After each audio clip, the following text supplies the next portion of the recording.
Nuova puntata insieme, aggiungo anche nuova tematica che si può collegare con puntate precedenti, perché abbiamo cominciato a parlare anche un po' della storia misteriosa nel nostro paese, di quello che è accaduto negli anni 70, ma soprattutto del lato nascosto, esoterico, misterioso anche nella musica che abbiamo fatto con Enrica Perucchietti. Oggi abbiamo un amico che ci racconterà un sacco di cose partendo dai suoi libri, partendo da una figura un po' enigmatica che è quella di Rino Gaetano, che secondo me stupirà tanti, ma che ci serve anche proprio da collante per andare a vedere un'Italia di cui ora si può cominciare a parlare, di cui ora si può capire il valore di quello che è stato fatto in quegli anni, da una figura che sicuramente è anarchica, ha sfidato il potere, ma c'è anche molto molto di più, quindi io non perdo altro tempo, non amo le prefazioni troppo lunghe, voglio entrare subito nel vivo, danno il benvenuto a un nuovo amico, Bruno Mautone, come stai? Innanzitutto ringrazio per l'invito e preliminarmente è d'obbligo ringraziare anche gli ascoltatori che ci seguiranno, oltre che lo speaker tanto simpatico e giovane e preparato. Troppe belle parole, insomma, non vorrei che poi la gente rimanga delusa. Grazie, non lo è di sicuro. Non lo è di sicuro anche perché ho cercato molto di interpretare un po' quella che potrebbe essere una puntata insieme a noi, perché ogni volta che avevo un'idea poi scoprivo un pezzo nuovo e quindi oggi partiamo proprio da un viaggio che parlerà sicuramente del tuo ultimo libro e poi li vedremo anche comparire con Manuel in regia che prontamente cercherà le immagini, ma li percorre anche i libri vecchi perché stanno venendo fuori delle cose molto interessanti e io dico sempre che non si può capire il presente tanto strano senza capire anche la storia e il passato vicino a noi. È un passato Sì. molto nebuloso, è un passato dove delle figure realmente hanno avuto il coraggio di fare quello che hanno fatto e quindi partiamo proprio, prima domanda, da dove nasce questa tua curiosità, questo tuo volere indagare su una figura come Rino Gaetano che so che hai conosciuto. Esattamente, infatti nella domanda vi è anche una parte di risposta. Ho conosciuto personalmente Rino Gaetano, era l'agosto del 1978, nel corso di un concerto tenuto qui nella cittadina di Agropoli, in provincia di Salerno. Rino Gaetano quella sera, dopo il concerto, tenne una serie di dichiarazioni in una radio locale, Radio Agropoli di Carlo Romanelli, uno speaker molto bravo di questa radio che non esiste più. Ebbene, nella occasione, a domande prettamente musicali dello speaker e conduttore radiofonico, l'artista rispondeva con riferimenti alla politica, a poteri occulti e con elogi al contrario rivolti a Giulio Andreotti. Quella intervista mi è rimasta impressa, quelle frasi mi hanno colpito e anni dopo hanno costituito una sorta di scintilla che mi ha portato a studiare la vicenda biografica di Rino Gaetano, i testi delle sue canzoni, le sue frequentazioni e devo dire che sono uscite fuori delle cose incredibili e sconvolgenti. Ecco, partiamo proprio dalla sua morte e poi andiamo indietro a capire il come mai. È una morte per un incidente stradale alquanto Sì. strano e quindi raccontiamo subito la sua morte misteriosa. Mi dispiace smentire la sorella Anna Gaetano che ha sostenuto che non vi sono punti oscuri sulla morte di Rino Gaetano e sull'incidente.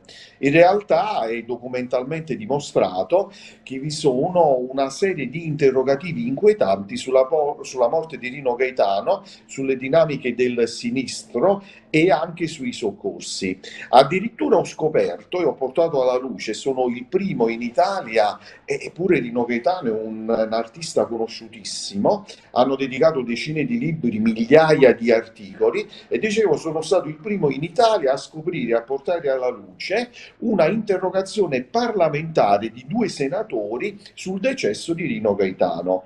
Altro che non vi sono punti oscuri sulla morte prematura di Rino Gaetano. Vi fu una interrogazione parlamentare del senatore Di Crollalanza, che aveva 90 anni peraltro, e del senatore Mitrotti, rivolta in maniera urgente e per iscritto al presidente del Consiglio dei Ministri dell'epoca, Arnaldo Forlani. Oltretutto, la morte di Rino Gaetano è connessa alla presenza di una misteriosa ambulanza. Un'ambulanza non è espressione del sistema sanitario di un qualsiasi ospedale, ma un'ambulanza che ho definito misteriosa dei vigili del fuoco perché non si è capito da chi chiamata, non si conosce la ubicazione della caserma di provenienza di questa ambulanza, né si conoscono i nomi dei componenti dell'ambulanza stessa. Vigili del fuoco chiamati la notte del 2 giugno 1981 digitando un numero privato, anche questo non è comprensibile, così come non è comprensibile come mai intervenne un'unica ambulanza di provenienza ignota e non intervennero invece più ambulanze, poiché anche il camionista Antonio Torres, pur se leggermente, rimase ferito e contuso a seguito dell'incidente. Quasi che quella notte doveva intervenire un'unica ambulanza, quella che è intervenuta. Peraltro i componenti dell'auto che in teoria avrebbe dovuto soccorrere Rino Gaetano furono artefici di una scelta sbagliata, perché portarono Rino Gaetano, agonizzante con una grave ferita al cranio, al Policlinico, un ospedale che era sprovvisto del reparto di traumatologia cranica.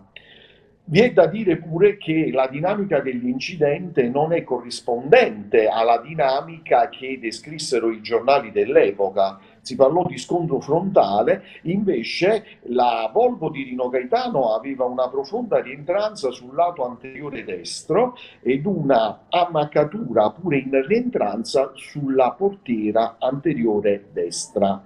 Il camion invece, perfetto, basta vedere le immagini, pure portò delle rientranze meno accentuate perché era un camion, quindi un mezzo più solido, più robusto rispetto alla Volvo, pure sul lato anteriore destro. Quindi non fu uno scontro frontale come falsamente venne delineato, ma fu uno scontro con i veicoli posti diagonalmente.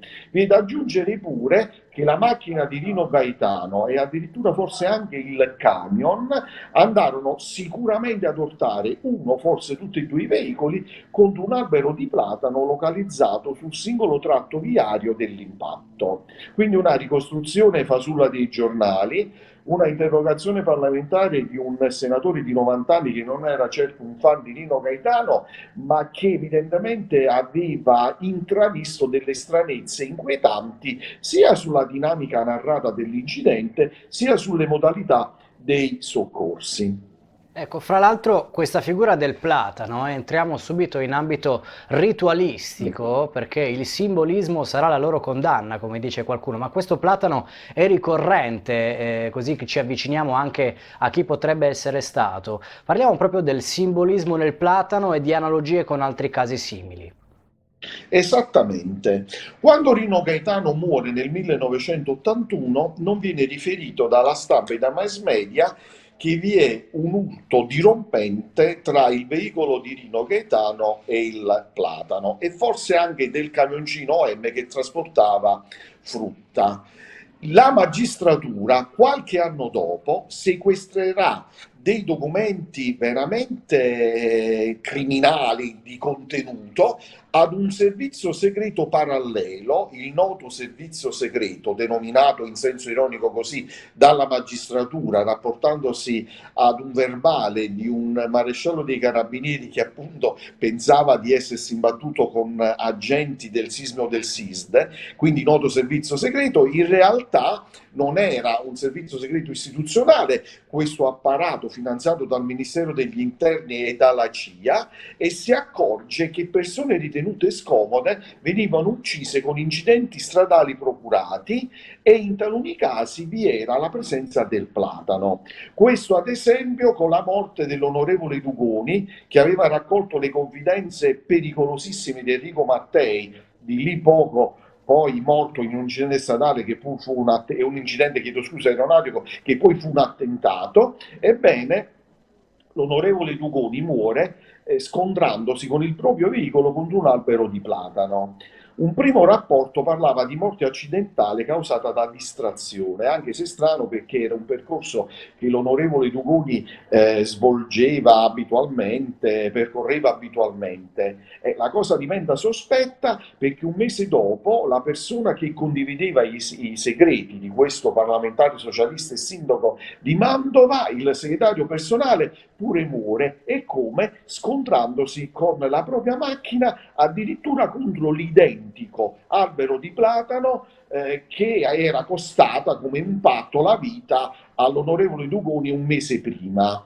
In queste carte sequestrate dal noto servizio segreto, quindi si evidenzia che i personaggi ritenuti scomodi venivano uccisi con incidenti stradali e l'albero di platano poteva essere una sorta di firma per avvertire, per ammonire e per intimorire chi frequentava quegli ambienti inquietanti dei servizi segreti. Tra le altre cose, anche il generale Ciglieri dei Carabinieri nel 1969 viene ucciso perché praticamente la inchiesta non chiarisce le cause della sua morte, sbandando e schiandandosi contro un albero di platano. Aveva delle cartelle riservatissime dedicate a colpi di Stato che erano stati tentati in Italia in chiave filoamericana, e queste borse vennero fatte scomparire dall'Alfa Romeo di ordinanza guidata personalmente senza l'autista dal generale Ciglieri.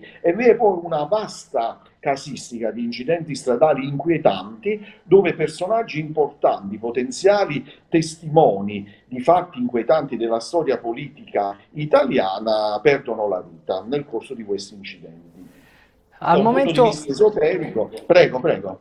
sì, sì, no, dicevo, al momento poi accantoniamo il discorso dell'incidente stradale perché ci sarebbe poi da approfondire ed è una ritualistica e un modus operandi che poi ricompare anche nella storia più vicina, ma avendo un po' cominciato a capire da dove arriva una morte strana, cerchiamo di capire il perché e quindi facciamo un passo indietro perché la morte è del 1981, ma veniamo agli anni 70 perché lì in Sì. Italia è accaduto realmente qualcosa e andiamo a spiegare meglio la figura di Rino Gaetano e io direi che un punto di partenza potrebbe essere quello che scrive Antonello Venditti nella sua biografia e quindi lo faccio raccontare a te. Sì, Antonello Venditti innanzitutto ha delle premonizioni strane, dice che prima dell'incidente mortale di Rino Gaetano una sorta di forza di natura parapsicologica gli impediva di percorrere poi il tratto viario singolo nel quale avvenne l'incidente mortale. Ma Antonello Venditti dice pure altre cose inquietanti e interessanti nello stesso tempo. Erano amici di una medium, per la verità la medium, questa ragazza dotata di poteri paranormali, era amica di Antonello Venditti e poi divenne anche amica di Rino Gaetano, i due si frequentavano, Venditti e Gaetano e anche De Gregori, e quando si recavano presso l'abitazione di questa ragazza dotata di poteri paranormali, Antonello Venditti nella sua biografia scrive che compariva un ectoplasma, quindi una presenza ultraterrena, e con la presenza di questo ectoplasma Rino Gaetano scriveva. Quindi un messaggio un po' in codice che Antonello Venditti ha inteso lanciare. Non penso che veramente esistano questi ectoplasmi che compaiono e inducono le persone a scrivere, e il messaggio che Antonello Venditti ha inteso esporre è quello relativo alle scritture, quindi a testi di Rino Gaetano ispirati dall'alto, ma non certo da un ectoplasma. Dall'alto possiamo intendere persone inserite in apparati importantissimi dell'Italia che erano a conoscenza di fatti inquietanti e che comunicavano a Rino Gaetano, magari anche a livello amicale, e lui coraggiosamente li trasfondeva nelle proprie canzoni. Lui stesso diceva che poi il suo messaggio sarebbe stato capito anni dopo, ma vogliamo Sì, cominciare a elencare un po' di cose che lui ha detto in tempi non sospetti, che sono indizi poi non di poco conto, perché raccontò di ubicazioni, di indirizzi esatti, comprensivi del piano esatto in cui era la sede della loggia P2, che però a quei tempi ancora non si conosceva. Fece delle sì. interviste un po' scalpore con Maurizio Costanzo, con Pippo Baudo. Cerchiamo di analizzare quali sono le cose più scottanti e poi capiamo anche il perché le ha dette, ma intanto diciamo quali sono state, che cos'è che lo ha condannato a morte. Le condanne a morte di Rino Gaetano paradossalmente sono molteplici. In una puntata del 4 novembre 1979 di Domenica In, davanti a milioni di spettatori e sfruttando la diretta della televisione, quindi della trasmissione, quindi non poteva essere censurato, in maniera incredibile Rino Gaetano fa un'affermazione che conduce Pippo Baudo a trasecolare letteralmente, a far finta di non averla sentita. Parla del caso Sindona. Ora, il caso Sindona fu il caso giudiziario dirompente, clamoroso, importantissimo. Tuttora si vivono gli effetti del caso Sindona in Italia a distanza di 40 anni e dicevo il caso Sindona fu l'affair giudiziario tra mafia, massoneria e Vaticano che portò alla scoperta della loggia P2. E Rino Gaetano, senza alcuna attinenza con le domande di tipo musicale che gli fa un Pippo Baudo per la verità saccente e spocchioso, come spesso capitava, parla appunto del caso Sindona. Ma il bello qual è? È che lui parla di questo caso giudiziario un anno e mezzo prima della scoperta della loggia P2, perché come è noto i giudici Torone e Colombo, un giovanissimo Gerardo Colombo, indagando sul falso rapimento di Sindona, quindi sul caso Sindona, ordinano una perquisizione in Toscana, a Castignon Fibocchi, alla villa di un certo Licio Gelli. Ebbene, proprio in virtù del caso Sindona e delle indagini che erano inerenti a questo affarista italo-americano siciliano, era di patti e mafioso, addirittura verrà scoperta la loggia P2. Circostanza interessante, qual è? Che ho portato alla luce perché nei miei libri faccio nome e cognomi, perché se no che senso ha, insomma, parlare di fatti e non scendere nei dettagli?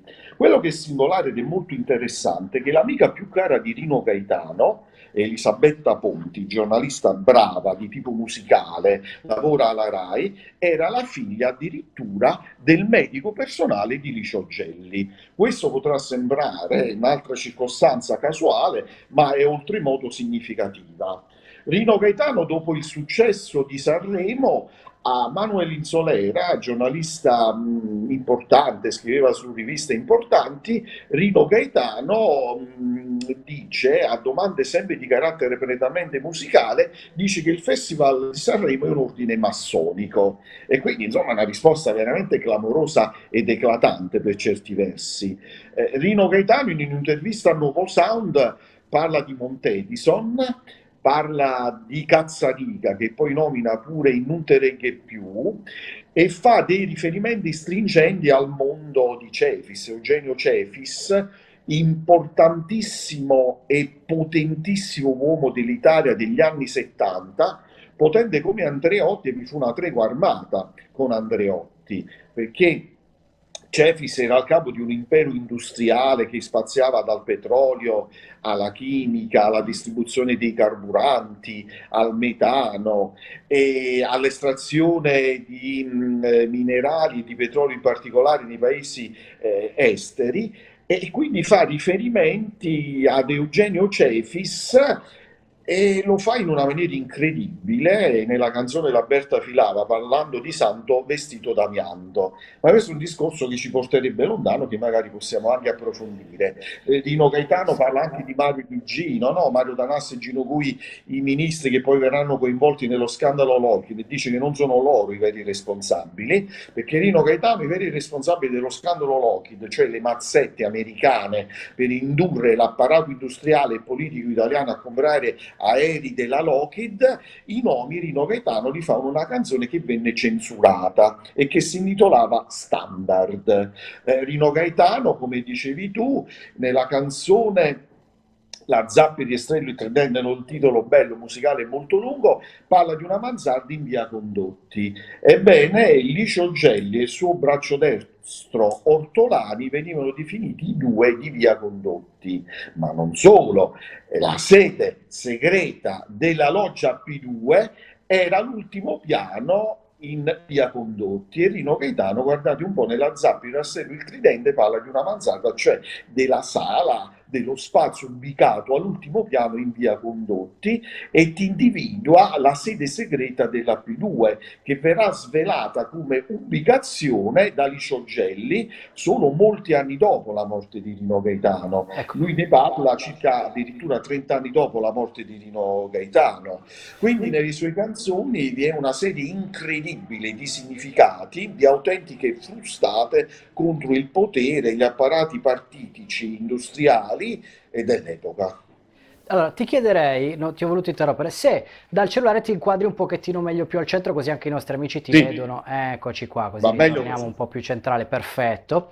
Perché in realtà adesso viene, quindi abbiamo cominciato, ovviamente nei tuoi libri sono spiegati tutti bene, io vado volutamente veloce perché voglio dare un quadro, un volo dall'alto per capire quanto è profonda e quanto è importante questa vicenda per il nostro paese. In realtà uno, quando si assume un compito, la prima domanda che ci si fa è pienamente cosciente di quello che sta facendo, di che cosa sta rischiando, e in un lato del suo carattere raccontato da te, quindi in questa sua estrema generosità, in questo suo non interesse per il denaro, lui viveva realmente alla giornata, quasi come se lo aspettasse in realtà che quello che stava facendo prima o poi sarebbe venuto a chiedere il conto. C'era anche una frase che il nostro regista una citazione che lo andiamo a vedere: ci sono persone pagate per dare notizie, altre per tenere nascoste, altre per falsarle. Io non sono pagato per fare niente di tutto questo. Rino Gaetano. E quindi approfondiamo questo lato del suo carattere. Persona coraggiosa, persona di grande onestà intellettuale, e devo dire che in un'altra sua meravigliosa canzone lui prefigura la sua morte. Dice letteralmente nel testo del brano: vedo già la mia salma portata a spalle da persone che bestemmiano e ce l'hanno con me. E poi aggiunge che lui nell'aldilà riderà con Cleme. È una locuzione, una strofa formidabile che dimostra il coraggio di Rino Gaetano, che dimostra la sua consapevolezza di maneggiare materiale esplosivo. E attenzione, io magari anticipando, perché tu sei molto bravo, eventuali tue domande e domande che si pongono gli ascoltatori: Rino Gaetano come faceva a sapere tutte queste cose che in maniera precisissima inserisce nei suoi brani, in maniera precisissima e pure tagliente, perché bastava una parola, bastava dire una mansarda in via Condotti o fare riferimento al treno Taranto-Ancona, che era il treno dei servizi segreti che inquinavano le indagini sulle stragi che vi erano stati sui convogli ferroviari italiani. E dicevo, lui è consapevole di questo, e come ne era a conoscenza?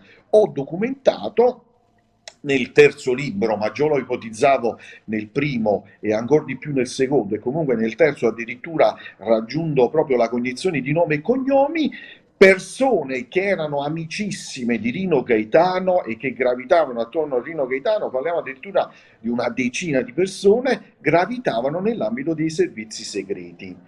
Quindi vi è tutta una serie di ipotesi molto interessanti, molto appassionanti. Sicuramente Rino Gaetano aveva una pluralità di fonti informative che forse anche a livello amicale gli svelavano fatti inquietanti della storia italiana a lui contemporanea. E lui, che era una persona onesta, intelligente, coraggiosa, queste annotazioni, queste notizie che dovevano rimanere riservate, le trasfondeva nelle sue strofe, nelle sue locuzioni, nelle sue narrazioni musicali. Ecco, e fra l'altro andare contro al potere, lui, come abbiamo anticipato, non era da solo, infatti non ha pagato da solo il prezzo di quello che è stato fatto, e molto probabilmente ne erano coscienti che avrebbero fatto quella fine, ma qualcuno, cioè, il classico è un duro lavoro, ma qualcuno deve pur farlo. Lui ci ha messo la vita su questo, e non Lui solo ci ha lui. messo la vita, e Guarda, devo sottolineare anche il ruolo coraggioso perché dai dati documentari e dalle ricerche che sono durate 10 anni che ho effettuato, va rimarcata pure una presenza altrettanto coraggiosa vicino a Rino Gaetano. Il suo più caro amico, Enrico Carnevali, muore prematuramente per i postumi da incidente stradale. Chi è Enrico Carnevali? Enrico Carnevali è l'amico più caro di Rino Gaetano e guardate un po' dove lavora, all'ambasciata americana di Roma, e Rino Gaetano racconta fatti vergognosi della politica a lui contemporanea, dove vi è la longa manus dell'America e dell'ambasciata americana. E quindi hanno individuato a suo tempo, parliamo oramai degli anni, fine anni 70, inizi anni 80, chiedendosi prima come faceva Rino Gaetano a fare dei riferimenti così precisi. La fonte principe o una delle fonti principali di queste notizie, e anche questo amico di Rino Gaetano viene messo, secondo me, a tacere. Infatti ho chiesto alla Procura della Repubblica di Roma di riaprire le indagini sia sulla morte di Rino Gaetano, ma anche sulla morte di questo caro amico che alla luce dei fatti è altrettanto coraggioso come Rino Gaetano. Ecco, fra l'altro noi siamo piccolini, non daremo fastidio, ma in realtà quello che io mi chiedo è come mai giornalisti che si definiscono tali di alto livello non abbiano più fatto qualche inchiesta per poter far riaprire il caso. Ma la domanda è d'obbligo, quindi tu che racconti queste cose hai avuto pressioni? Ho avuto delle minacce anche di morte col primo libro.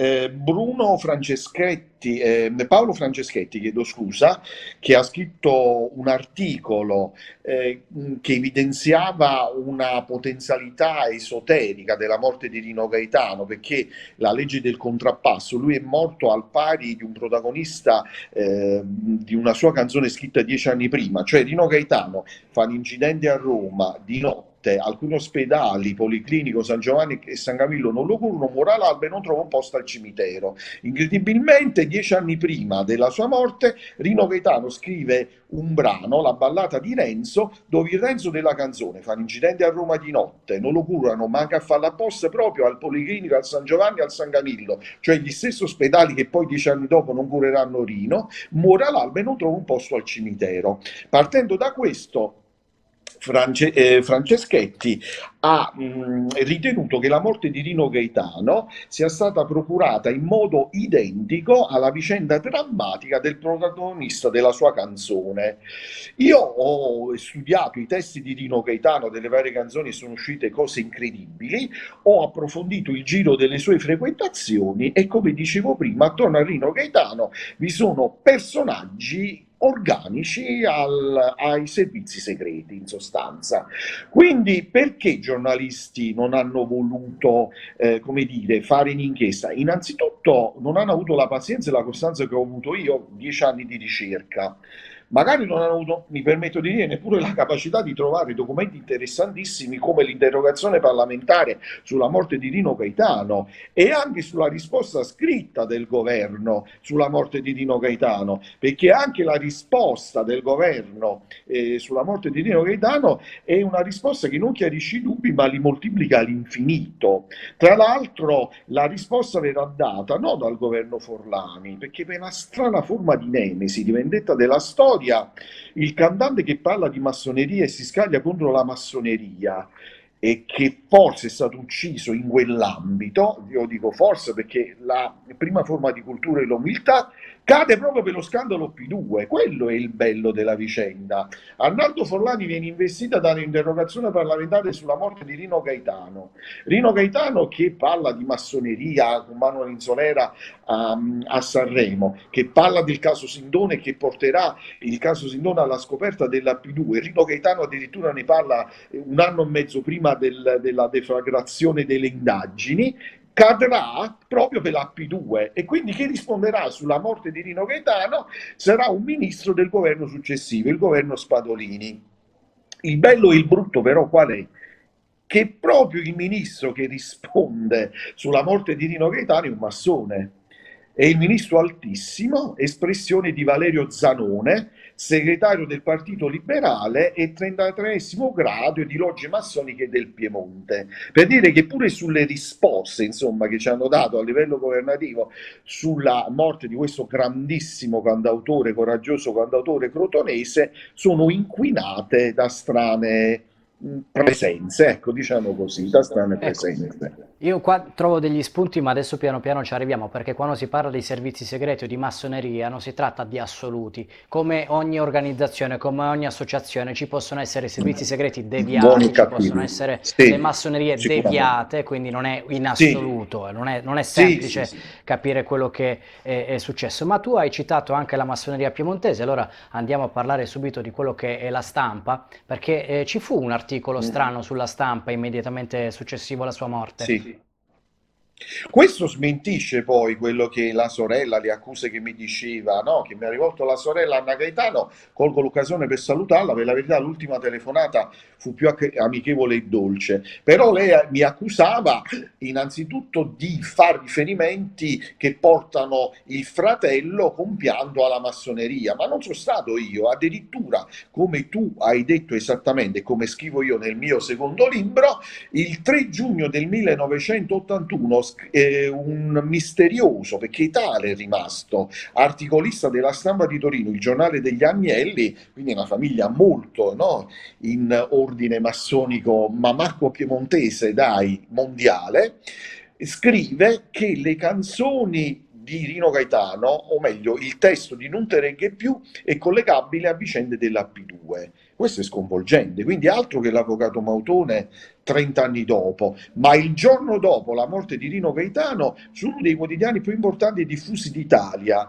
in editoria Agnelli, quindi in editoria, insomma, in odore di massoneria, anzi organica la massoneria, si paragonano i testi di una delle canzoni più belle, più complesse, più importanti di Rino Gaetano, addirittura a fatti della P2. Quindi non sono stato io, e ho avuto, tra virgolette, il merito, ribadisco, tra virgolette, di aver scoperto questo articolo che appunto accosta testi gaetaniani a vicende della loggia di Licio Gelli. Tra l'altro lo stesso giorno un altro giornale importantissimo, il Messaggero di Roma, manda la notizia della morte di Rino Gaetano e guardate un po', questo articolo del Messaggero porta a fianco alla morte di Rino Gaetano con grande risonanza notizie sulle indagini sulla P2, quasi insomma che vi fosse un accostamento tra la morte di Rino Gaetano e le indagini sulla P2.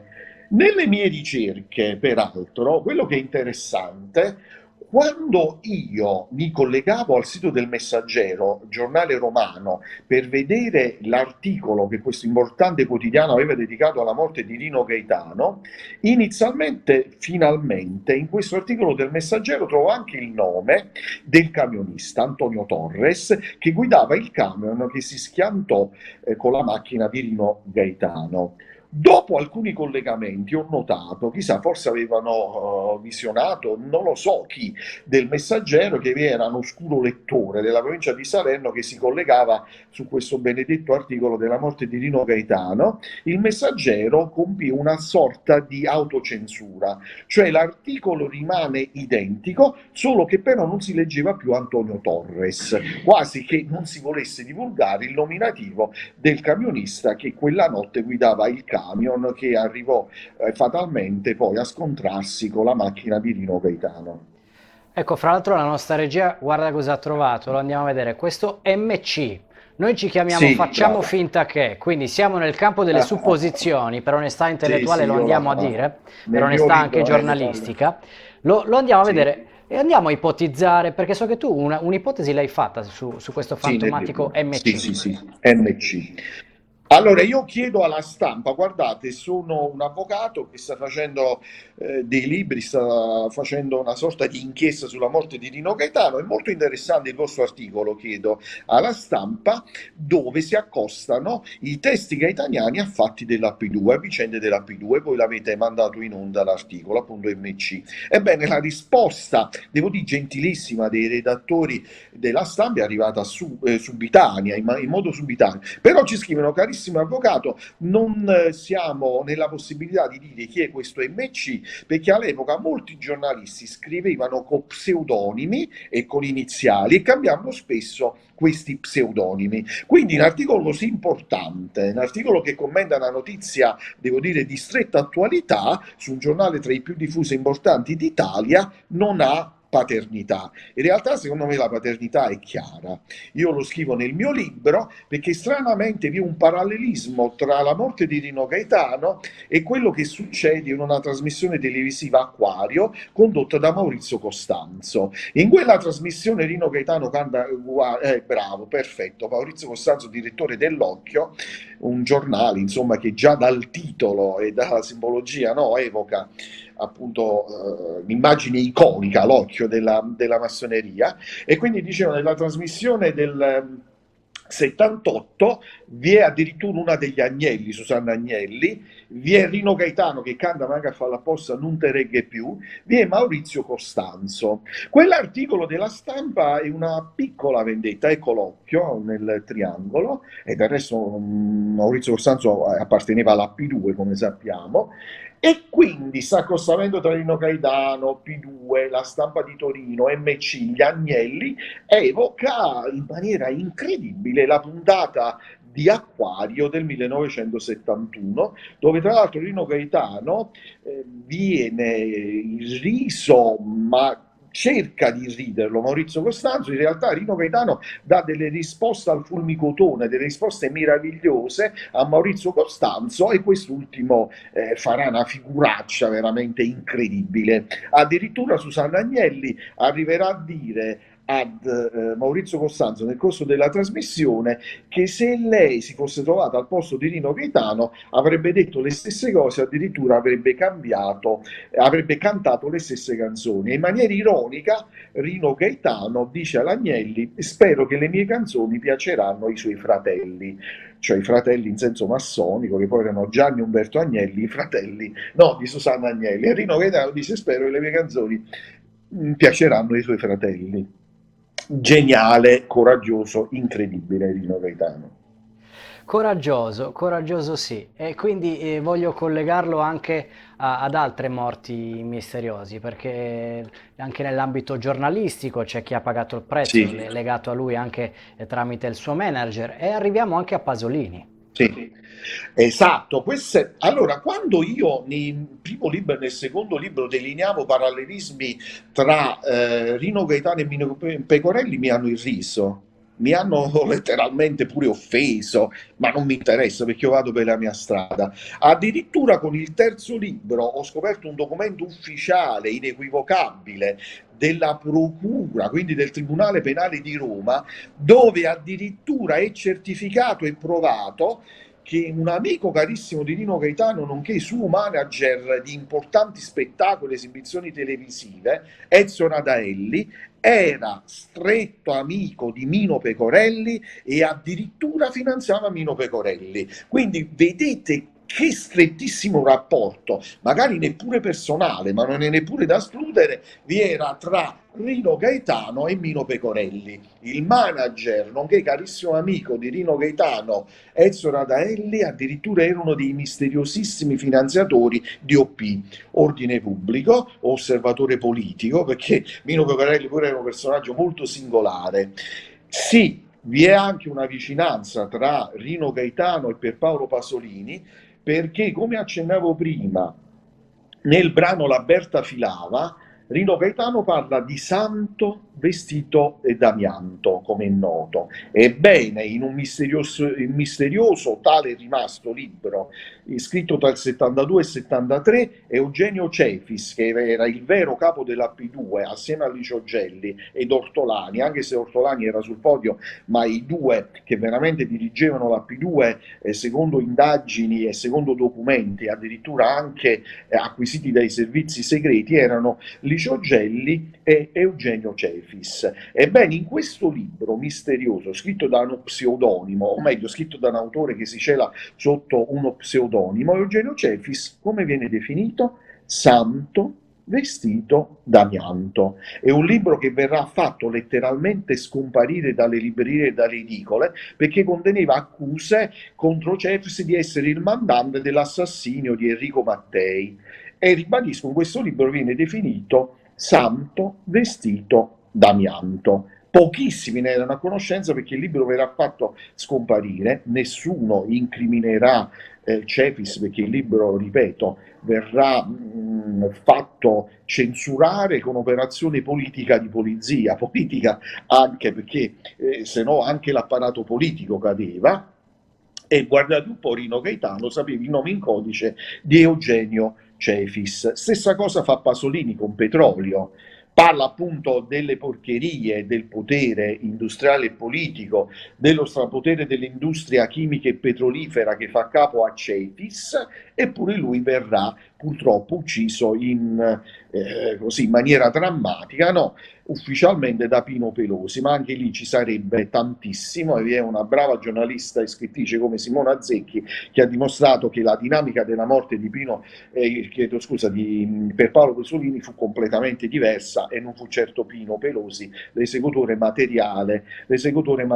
Quindi un libro misterioso fatto scomparire veniva conosciuto sia da Pierpaolo Pasolini sia da Rino Gaetano e questo li accomuna e addirittura non si potrebbe escludere qualche contatto, magari anche fugace, tra il più maturo artista, regista, scrittore come Pierpaolo Pasolini e Rino Gaetano. E quindi vedete che col terzo libro addirittura vi sono elementi documentali incredibili che praticamente mettono in una luce nuova e ancora più completa il coraggio e la grandezza sì di Pierpaolo Pasolini e di Rino Gaetano e dello stesso Mino Pecorelli che è stato denigrato e veniva denigrato. In realtà Mino Pecorelli è un altro testimone scomodissimo del suo tempo, eppure lui viene ucciso il 20 marzo del 79 da due killers rimasti ignoti perché scriveva pure lui delle cose incredibili. Nel mio terzo libro dimostro come tantissimi argomenti che venivano trattati e pubblicati da Mino Pecorelli venivano trattati da Rino Gaetano, addirittura anche prima. Per esempio, quando Rino Gaetano parla c'è chi scappa a Beirut con in tasca 1 miliardo. Nel secondo libro, erroneamente, pensavo che faceva riferimento a Felice Riva, che pure scappò a Beirut, in verità, portandosi i soldi del fallimento della sua fabbrica Val de Susa e mandando sul lastrico migliaia di operai. Ma in realtà era un riferimento più recente a Berzotto, onorevole democristiano colluso con la mafia e condannato, che venne coinvolto anche nella morte di Enrico Mattei da indagini e che scappò a Beirut portandosi 1 miliardo. Ne parla Mino Pecorelli nel suo libro, ma addirittura ne parla ancora prima Rino Gaetano Nel cielo è sempre più blu. Ecco, e quindi siamo giunti alla conclusione. Merita sicuramente una riflessione, perché poi ogni epoca ha i suoi mezzi di comunicazione, ha bisogno dei suoi eroi, ha bisogno di qualcuno che in qualche modo si oppone al potere. E quindi in ambito giornalistico io intanto ti ringrazio anche perché ti ho trascinato in un ritmo televisivo serrato e ho colto subito la sfida, perché sei stato bravissimo e abbiamo concentrato una marea di informazioni a raffica. Però giustamente anche per citare le fonti e per citare quella che è la tua bibliografia, quello di cui abbiamo parlato oggi c'è un po' in tutti i tuoi libri, quindi li andiamo a ripassare tutti, poi ci soffermiamo sull'ultimo. Grazie. Li andiamo a vedere. Allora, sì, Sì. questo è il primo. Qua esamino i testi di Rino Gaetano e comincio a delineare delle ipotesi che mi hanno portato, come dicevo prima, a delle autentiche derisioni. Comincio a parlare di Mino Pecorelli e devo dire che i testi di Rino Gaetano sono ricchissimi di riferimenti alla storia italiana a lui contemporanea ed esplicano con parole chiave fatti inquietanti della storia appunto a lui contemporanea. Questo è il secondo, e qua già faccio dei nomi come quello di Enrico Carnevali.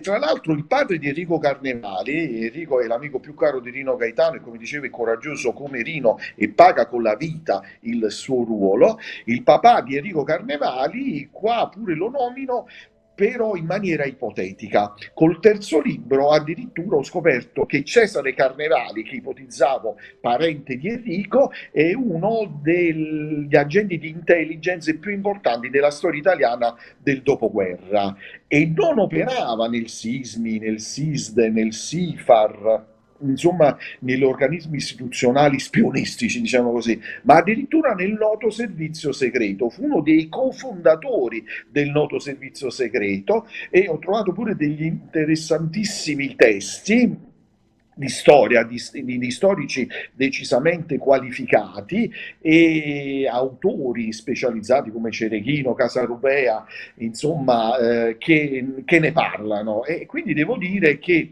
questa terza opera oramai è una sorta di compendio delle mie ricerche e vi è pure, ho riportato integralmente la richiesta di riapertura delle indagini da me presentata alla Procura di Roma per appunto riaprire investigazioni sia sulla morte di Rino Gaetano sia sul coraggioso amico Enrico Carnevali. Per la verità questa mia richiesta al momento ufficialmente non risulta archiviata, è ancora pendente, io sono ancora fiducioso, anche se la giustizia italiana presa da carenza di giudici e da milioni di procedimenti è lenta, però io non demordo, magari ritornerò alla carica con ulteriori richieste di riapertura.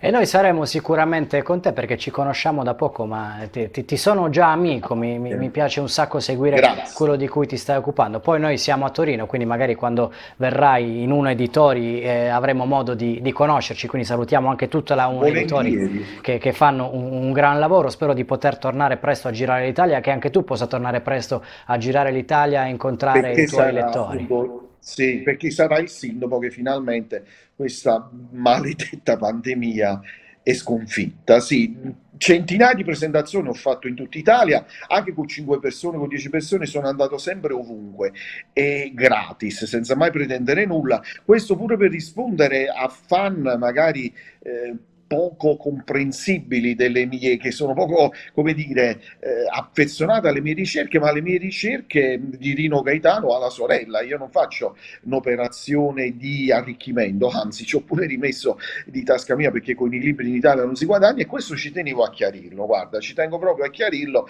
perché magari l'avvocato in cerca di soldi, no, assolutamente no. La mia è una ricerca frutto della passione e della conoscenza che nell'agosto del 78 ebbi con questo grandissimo artista calabrese.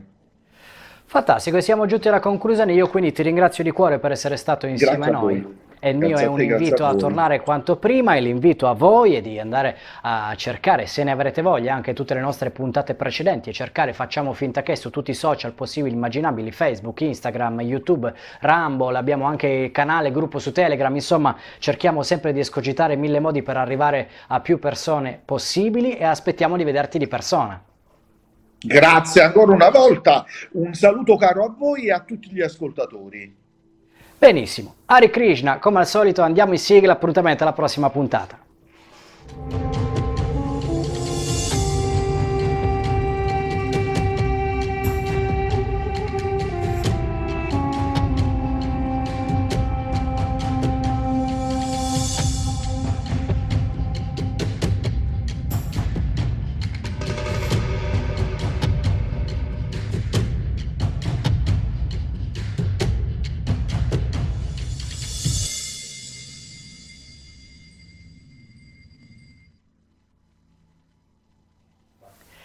Ok.